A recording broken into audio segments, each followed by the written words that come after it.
The United States is prepared to lead the coalition of the willing.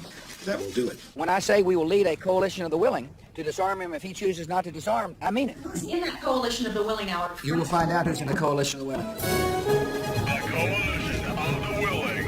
Whoa. The Republic of Palau. The Republic of Costa Rica.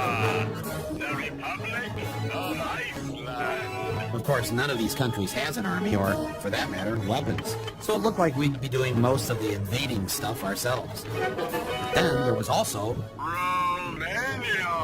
The Kingdom of Morocco. Morocco wasn't officially a member of the coalition, but according to one report, they did offer to send 2,000 monkeys to help detonate landmines. These are men with vision, The Netherlands. and I'm proud to kill them allies. Afghanistan. Afghanistan? Oh yeah, they had an army. Our army! I guess that's one way to build a coalition. Just keep invading countries. Yes, with our mighty coalition intact, we were ready. One could almost say it's the mother of all coalitions.